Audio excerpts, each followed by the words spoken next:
Well, good morning, everyone. Here we are for another episode of the Amigos. Today, we're going to discuss how sometimes big corporations and small corporations can make huge marketing mistakes, which have an impact on their bottom line, for one thing, and also on their market. And today, to kind of lead us off, is Ron. He's going to talk a little bit about something that's been in the news, and I'm going to let him share the details. Okay, great. Thanks, Ray. Small businesses make a lot of marketing mistakes. Big businesses make big marketing mistakes. There are some examples we've talked about before with microgiants. One of them is the know-it-all General Motors of the 1970s, who decided they would make a car sort of like a Chevy for Mexico, and they named it Nova. Well, Nova means no go in Spanish. They were a little surprised to find that Mexicans just didn't feel like they should buy something that's not supposed to run. And so there you are. And in that case, that was probably some American hubris that fell over and, oh, they'll buy anything that we make and, all of that. Well, times have really changed a lot since then, because Americans have learned over and over and over again that markets are smaller and smaller and smaller pieces, especially when you go international, et cetera. And so big mistakes have happened a lot. That's just perhaps one of the largest or most known ones. Another one that we all know about is the Coke debacle, when they changed the formula to taste more like Pepsi. That wasn't that they just missed the market. That was that they had gotten a lot of feedback that people like Pepsi more than Coke. And so they did their own taste testing. And in their taste testing, it certainly happened that they gave everybody a sip, and you'd compare the other one, and they, a huge number picked Pepsi. There you go. There's the proof. And of course, what happened in that is that they completely came out with the new Coke. And then you had this huge group of people that rebelled against that and said, no, we want the old Coke back, bring back the classic. And they ultimately did bring that back. And I think you all remember what a horrible mess that was. That was a research error. They did not allow the glass to sit long enough, because as apparently the taste out of the bottle immediately when it's hyper fizzy is a little better for Pepsi, but when it sits there for 15 or 20 seconds, people prefer Coke. They didn't test it 15 seconds later. They didn't do taste good to the last drop kind of thing. They just screwed up the research. That kind of stuff happens. But when you just change a brand, or you try to change the image of a brand, it can be very dangerous. And of course, all of you know that we're going to talk about the Budweiser debacle, which has happened just in the last couple of days. And this is a classic example of missing the market. They know well, everybody's known the market for beer drinkers for 150 years. This is not an unknown market. Yet you had some younger woman who came in who thought she knew something, decided to hire this particular guy, Dylan Mulvaney. So what I'm going to do is, to make sure everybody's kind of on the same page, I'm going to try to open this up and play it right from YouTube. So I hope it all works. And so give me just one shot to grab it and open it here. Well, most things in okay. Here we go. I kept hearing about this thing called March Madness, and I thought we were all just having a hectic month, but it turns out it has something to do with sports. And I'm not sure exactly which sport, but either way, it's a cause to celebrate. This month, I celebrated my day 365 of womanhood, and Bud Light sent me possibly the best gift ever, a can with my face on it. Dylan Mulvaney was... And so there you get where the controversy starts. Now, what happened was that this influencer, who has been in the press, I've seen her. I mean, I've seen her on these little shorts on YouTube, and of course it's on TikTok, etc. and she has gained some notoriety, and apparently they decided as a major influencer that on Instagram that they could just have her promote this, and so that's what it came up. That's what they came up with. Well, the anger among those real beer drinkers was immediate and absolute. Retailers are calling Budweiser to have them come and pick up the beer that they didn't sell. They're literally, you can see that the Budweiser section in videos is completely full, and all the other beers have been stripped out, and people have bought other things. I think Ed, you said that, which was the event that got canceled? I heard that Budweiser was asked to leave as a sponsor for the race car. So Yeah, NASCAR. right. That's what I heard on the news. So the Well, there goes your stock, Ed. yeah, there's Yeah, your spot. I'm looking at my sock right now. Yeah. So I mean, it's had really a lot of amazing feedback, and so this is a case of jumping onto a trend.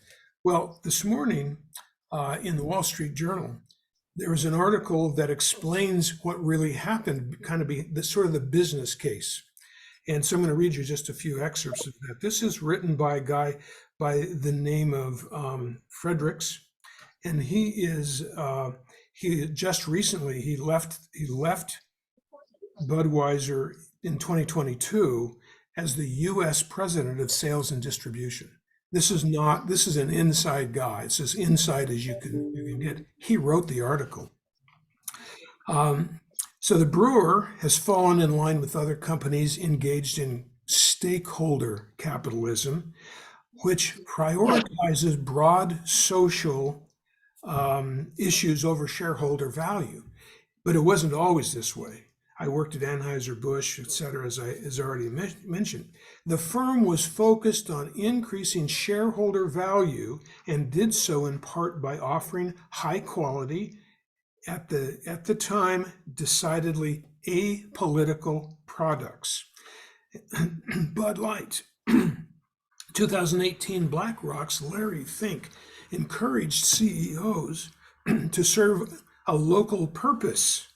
And of course, they bought apparently this whole program, and therefore the Anheuser-Busch moved away from delivering value to shareholders and towards shareholder capitalism. I'm not sure that's officially capitalism, but in fact, I know it's not.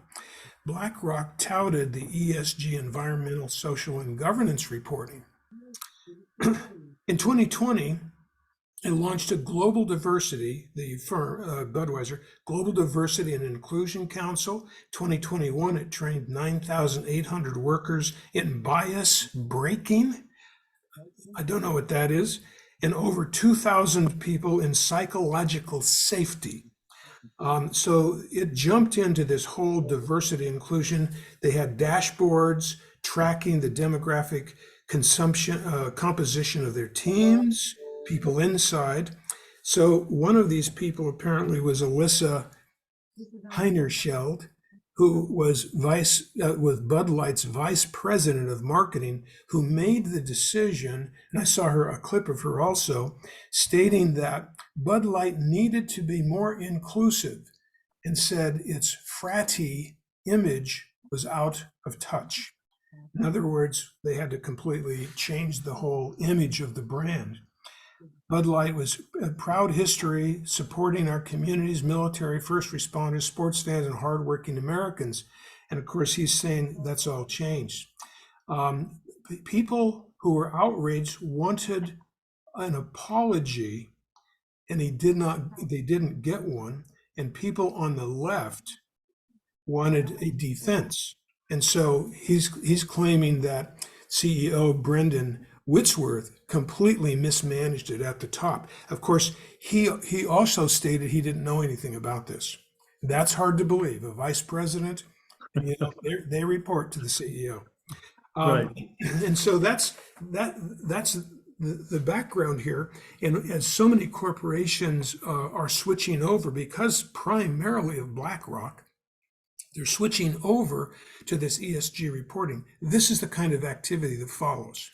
And so instead of paying attention to their niche market, or in this case, it's a large market, they tried to change it and make it a little bit more fashionable, a little bit more younger.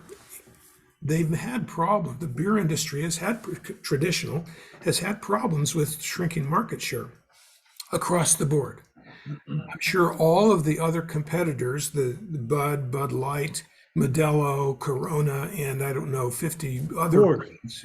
Coors is having a field day because they're sold out, and the other beers that are just trying to satisfy their customers and leave them alone politically are picking up huge market share. In my 40 years of doing this, I've never seen such a radical shift so quickly. And of course, that's all because of the internet and social media.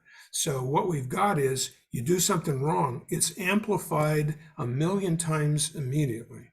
And this is a lesson for small business. You have to be so careful about what you do. If you have a very small niche, now this Mulvaney represents a niche, and he's going to be presenting the product fine among that niche. The problem with that niche is it's less than 3%. It might be 0.3, it might be 0.003. But worse than that, instead of appealing to a new niche, they upset the 99.7% of the people who were completely affronted by this particular behavior, and they felt as though they had been dismayed, emasculated. I mean, name 100 descriptors of what these people felt. But the guys out working on their car, who are consuming 6 or 8 beers on a hot Saturday afternoon with buddies trying to soup up their engine, they felt alienated. They're probably never going to buy Budweiser ever again. So this is a double disaster. They may have hit a minuscule market niche, but they threw out the rest of the rest of the niche. So when small businesses start thinking about radical changes in branding, or big changes in terms of trying to be, quote, a little bit more politically correct or a little bit greener, you've got to think this thing through very, very carefully and look at where your market is. An example, the dairy has very, very good statistics on customer profiles. And even though the part of the constitution of the dairy is to do returnable bottles because it's ecologically, it's an appropriate thing to do. You can recycle the glass. And that's been the part, for well over 55 years. That's a part of the company. That is something that appeals to the green crowd, which wasn't around when the company started using glass bottles. So the green crowd kind of grew into that as a recycling thing. It worked out very, very nicely, and it continues to work today. But we found out that we had to be careful because there was a group of people who were, quote, greens. Now, there are about 6 categories of brown to green. So they go in stages, the really radical greens and the really radical browns. Well, we found out that the browns were about a third or half the size of the greens. You would think that a company that cares about the environment and does recycling would attract customers that really cared about that mission. But in fact, and that was only about 10% of the entire customer base. But 5% of the customer base were browns. And so we had to be very careful about how we approach the subject because we've always talked about recycling. We've always talked about, being natural, coming right from the cow to your door, and those kinds of things. That's part of who the company is. We built a niche based on what the company was about. But some of these other folks came along, and so now we have to be very careful about alienating them. Same kind of thing can happen, for instance, in families. Families are with 2.5 children, and on average, are the customer base. Well, there are lots of singles who grew their family using the milk. But now as seniors, they can't give it up because they love it too much. They know the difference in taste, despite the fact it's much more expensive than the store. And so we talk about senior health and the need for calcium among seniors. At the same time, we try not to alienate families because we know that families are a big part of that business. So everything can be a very subtle marketing approach that has to be taken into account. Small businesses many times don't think these things through. Fortunately, because they grow up in a niche business, that's how you survive, is by getting the right niche developed. They pay attention to that niche usually pretty well, and they don't tend to make mistakes quite as crazy as this. But you have to also remember this category of influencers are just out there doing whatever they do. Everybody instead of wanting to be a doctor or a nurse, these young kids in their teens want to be influencers. They're aspiring to do content creation. And some of them are millionaires as a result.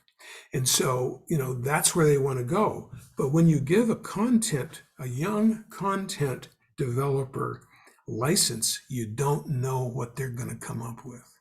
And here's an example. So, once the commercial's out of the bag, it is all over the world fast. So let's kind of open this up a little bit. There may be some more examples you can think of, or we can talk more about niches. I think that's the point. We can talk about ESG because ESG is what's fooling a lot of big companies into making some of these mistakes. We've talked about this briefly, but it looks as though with the industry averages, coming through, and I've read several reports, it looks as though ESG emphasis companies have a lower return on investment and lower stock values than they did a year, 2, 3 years ago. Of course, we're going through a strange time right now, but that's compared to the companies that are non-ESG. So a couple of things to attack here.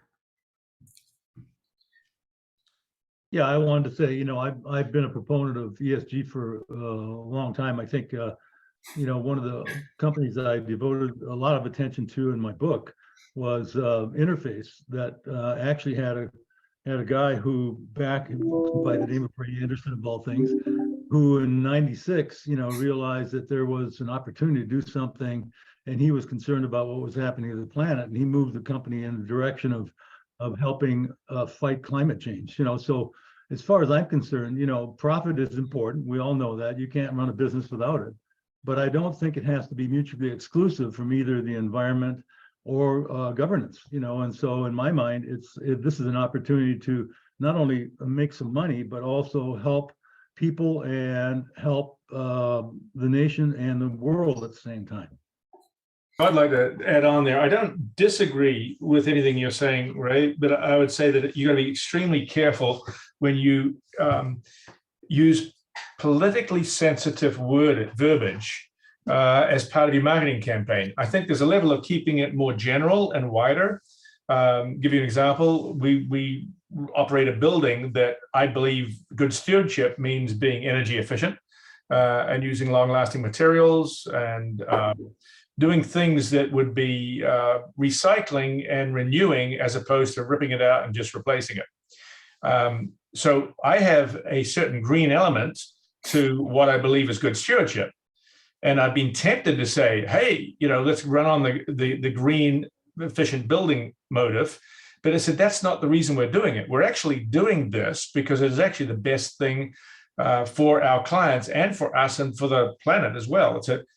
I'd call it a triple net win. It's a win for the community, it's a win for us locally, and it's a win for the planet. quietly. So that I would say, rather than using the terms like ESG or anything that was politically, savvy or smart, I would go to the root and say, we're trying to be efficient and effective, and here's what it is. So I just say, think through it and leave those words and those buzz things out. From my perspective, I get turned off on the political thing back and forth. It just turns me off, and to have it political, I think there's a lot of negatives, and it's very risky. And why take the chance? People want to go with good ideas, and they're tired of this battling back and forth. That's my opinion. Yeah. Well, and Ed, in your business, your mainstream, I mean, money may be green, but it goes beyond. It's just money is money, profit is profit, retained earnings are retained earnings, investment is investment. So you can kind of it really doesn't matter at some point. We want to look at things, and our clients are our clients, and they may be Kiwis, they may be Venezuelan, it doesn't really matter. Let's get our client base and serve them well. Absolutely. And you don't want to alienate your clients. Well, that's right. And I think in this case, it's pretty obvious that that's exactly what happened. And there's so many other things that could be done. And, John, you mentioned what you were doing there, but in the context of you did it because it was a good operational thing to do. Well, it can also be a good thing for clients. And if people know that you're trying to be, say, environmentally sensitive, not very many people would dun you for that. But about the time your prices go up, then they simply switch to another product because you know what? That wasn't that important to them. So we're starting to see that in Europe. In France, they raised the price of electricity because they had to, because they're so green in Europe. And you had people striking. Macron almost did not get reelected. So when you double the price of energy, people go, you know what? I'm all for trying to be able to be carbon neutral, but not when I can no longer afford to buy potatoes. So there's a place where that goes that alienates customers. And so you have to be so careful. If you are a small business and you build your business around a whole environmental kind of thing, like Patagonia, for instance, that was their whole shtick. But when they started off, I mean, what did they do? Sew up a few jackets, and they made them in a certain way with good recycled fill, and they did testing to make them better. They did a lot of great things that had to do with the owner's vision of what that company would be like. They built a market based on that marketing positioning. They didn't start off like Columbia or other companies that they just wanted to make a product. Skechers is a company that's a shoe company. They brand things for certain markets, but all they want to do is sell shoes.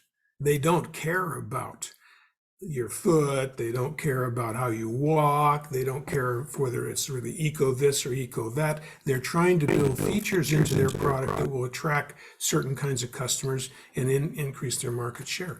So some companies, I think they start with that purpose in mind, and they build a company based on that. But when you're already a huge company and you want to start pulling the rug out from underneath them, this turns into a little different kind of discussion, becomes extremely risky. So, there's another side to this. A lot of governors and controllers and the pension people at the state levels are basically saying, sorry, our fiduciary responsibility is to maximize the return on our investors, our pensioners' plans. It's not immoral to invest in ESG when the pensioners need to have X amount of dollars per month. I'm not putting the pension at risk because somebody has some social ideas or governance. You want the very best people on the board of directors. You don't want to have the guy, who's last in his class. But if you're picking based on some other criteria other than knowledge and experience, you end up with those kind of people who are not qualified to be on the board. So you end up, each one of those features ends up diminishing the expertise because you haven't picked them based on merit. You've picked them based on any other thing you want to choose. That doesn't help the company, and that doesn't help the pensioners, and you lose customers if the price goes too high. So there's the argument. I think it's really been manifest here today. Rebuttal, Ray. Turn on your mic.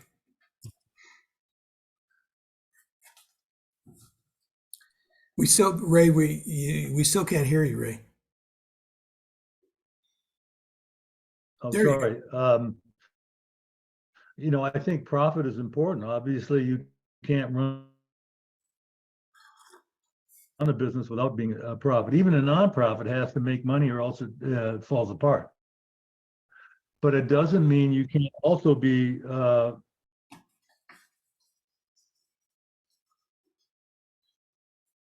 Oops, you're frozen, Ray. We're having problems with you today. Let me step in for Ray, because I think cognizant of what's going on in the world.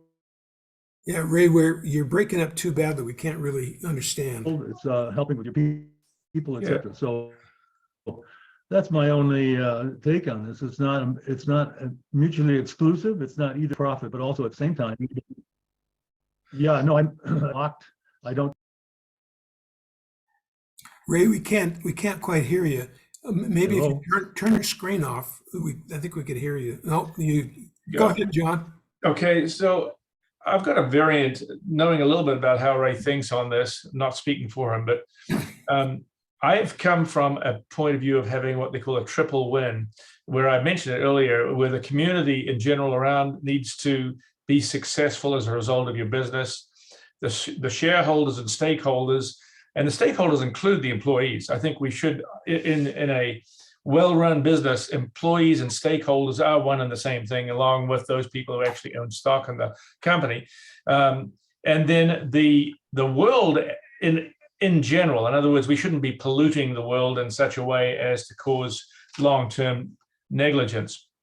And so it's a triple net. And the balance of doing that sometimes appears to be at the cost of some production changes, or at the cost of changing some of the processes. And I think we all, to some extent, do that. I mean, a simple one was printing.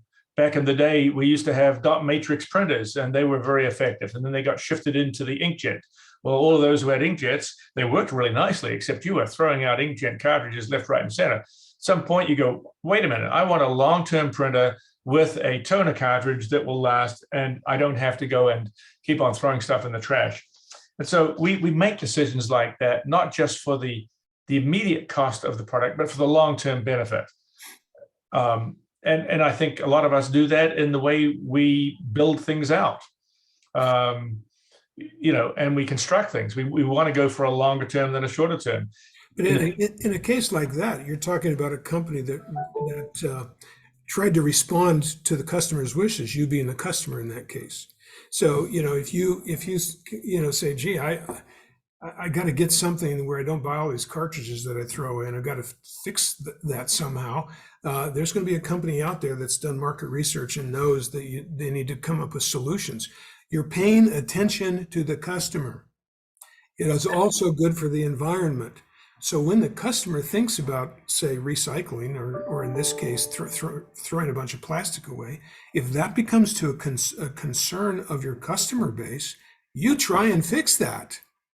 That's entirely different than what is happening with Bud, where they're trying to open up a new market and insult the rest. So I don't think that's quite the same. And again, that's done in the context of, from an operational standpoint. You're looking at the price, the company comes up with a better way to lower the overall price. It's a triple win. It's a win for everybody. Those are good decisions to make. But decisions that are made solely on, say, social get you results like this. Well, it's unintended consequences. I think that unless you've gauged every response, which I don't think we're smart enough to do, you are leaving yourself open to some unexpected sniping that may be very detrimental to you.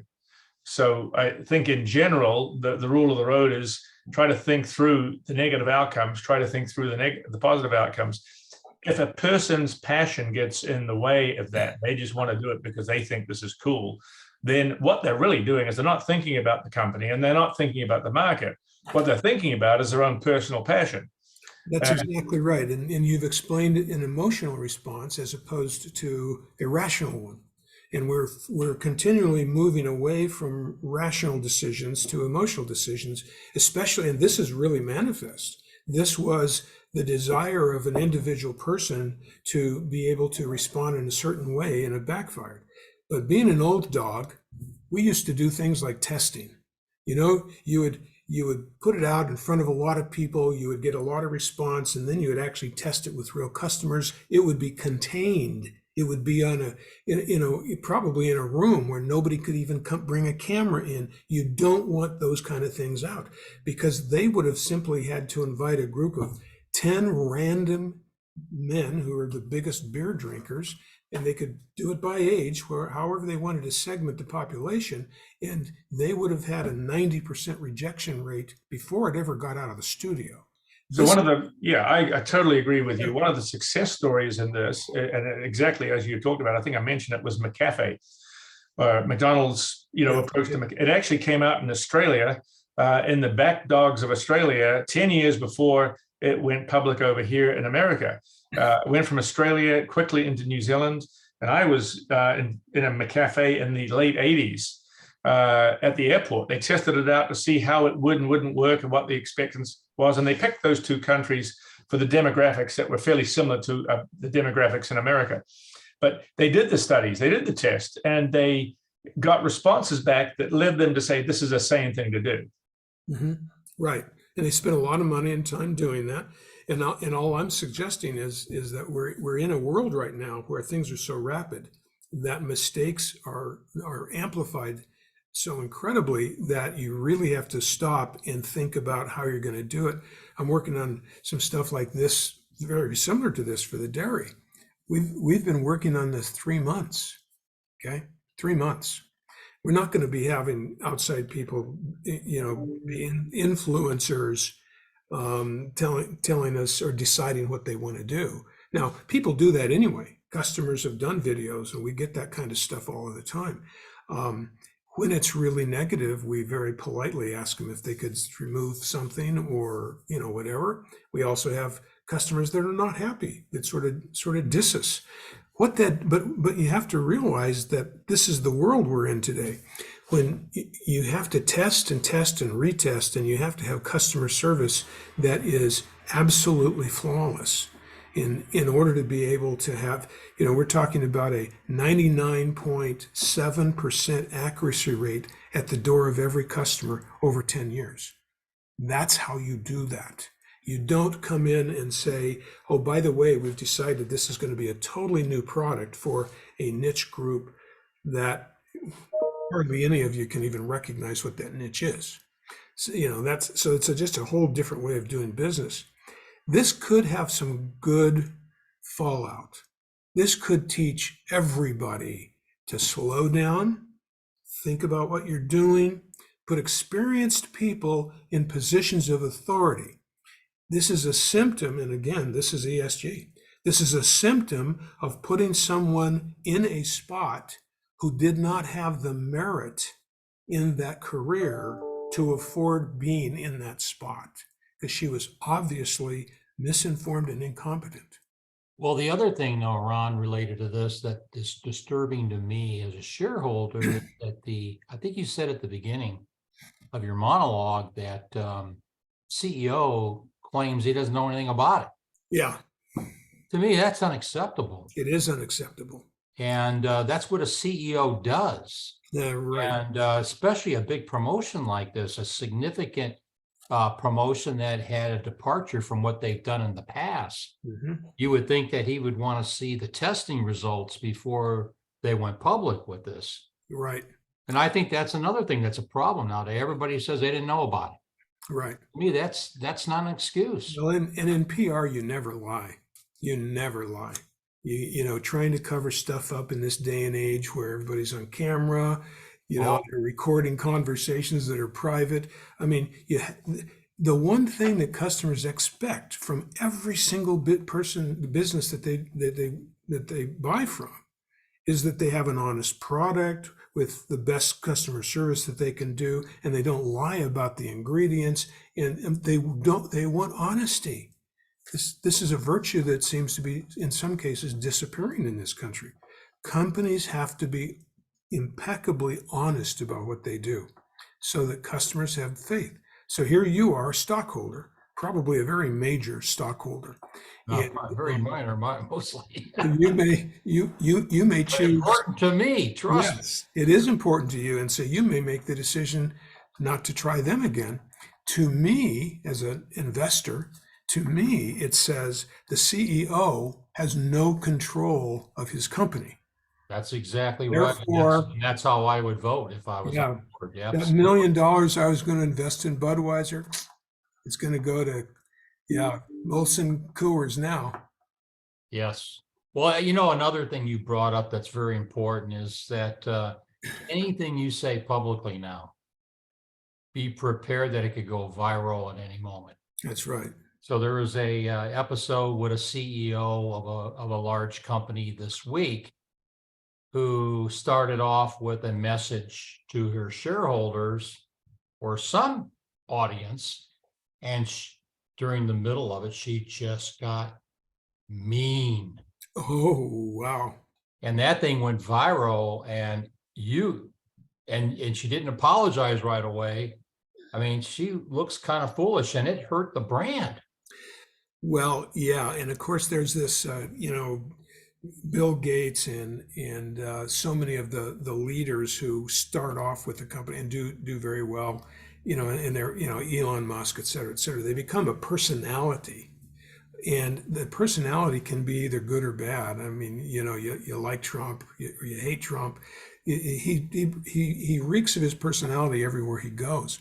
Yes. Companies that tend to be more successful as they get big, you don't know who the CEO is. True. They're not out in front of people. No, And they're that's not. because traditionally in public relations, that person's protected Yes. by the PR team or by vice presidents, people who can make a mistake and not have to follow through because they didn't have the authority to follow through, even though they might have said it. Because the CEO then can say, he spoke out of turn. I'm the one that makes those decisions. That was not my decision. See, now you've got a way to fix the problem. That's right. So we even do that with clients. We make sure that the owner is not the chief PR person, and we've stood in a few cases like that where PR was necessary. It doesn't happen with small businesses very often. The PR was necessary, and we stood in to make sure that we were in between. The Tonight Show aired some stuff that was a little derogatory for one of our clients. We're the ones that stood in between the Tonight Show and the client because we were used to dealing with that a little bit more. We're not experts. That sounds like a very positive plan of attack for protecting the brand. Yeah, and that's why we never really want the presidents to be the front face when you talk to the press, because that's in this particular episode. Not only did this person lose their emotions, the control of their emotions, but they were complaining to people who were complaining about their bonuses, oh my, incentives. And then when they came back and they said, "Oh, by the way, you made $1.7 million of incentives last year."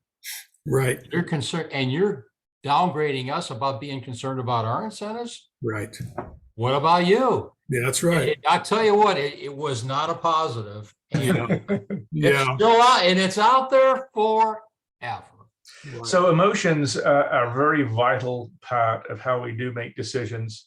And I think marketing in general, we have emotional relationships to the things that we put on our body and we put in our body and we drive. There is no, whatever car you drive, a lot of people would have an emotional reaction. Well, I drive XYZ, and that's what all that being said, we have to learn somehow how to not have that come through under duress in dialogue when we're talking on a public sphere. I mean, that passion needs to be controlled. Now, I have an emotional response when somebody comes up and challenges me about my kids or about whatever it would happen to be, and there may be an emotional response. That is not always the healthiest thing to show. Absolutely. And in the art of war, we may joke here, but in the art of war, that is one of the prime objectives: is can you get through to the other side's emotions? If I can engage in your emotions, I will win. And so part of that dialogue is, how do we drill in? How do we engage in that? And that's the art of debate for lawyers. Yeah. Get somebody to lose their cool, break them. Yeah, you're right. And I'll relate that back to ESG. You can tell by now I'm not a big fan. I wish Ray was still be on. He's having technical problems this morning. But ESG is emotional. Everything about it's emotional. If you say environment, and you have no parameters on what that means, now you end up very quickly in, well, there's too much plastic in the ocean. There are a lot of myths about that particular thing. Is it a problem? Sure, it's a big thing. Is it the size of Texas? Well, maybe it is the size of Texas, but the density is so low that I have literally friends who've gone right through it and never saw any floating plastic. Okay, so there's a bunch of stories behind that. They end up becoming emotional. When you talk about socialization or society, that's emotional. That's an emotional thing. And when you talk about governance, we're talking about the apparent need to make sure that we've got proper representation on a board. But in some particular groups of people, there aren't enough of them to be representative on every board in America. It's hard to find people that fit in a certain category. When it's hard to find people in a category, you lower your standards in order to get them. That's an irrational way when you're supposed to be making profit for investors. The making profit for investors is a totally rational concept. That's why capitalism works. You can bitch and moan and complain about too much profit, and that it's not fair, et cetera, but you're using numbers to measure that. You can measure motion of customers and employees through surveys and getting to know, satisfaction, happiness quotients, a wide variety of things that are turned into metrics so you can make good decisions that have to do with emotions. But you have to drive that based on measurement and numbers, or you make the wrong decision. We're having a lot more wrong decisions being made in corporate America because of ESG. So, well, it seems as though we're at kind of a stopping point. Looks like this was a very interesting conversation, and it's very relevant because Budweiser's in the news right now. And sure looks like they didn't do their market research. It looks like something happened there. So good conversation. Thank you all, gentlemen. Thank you.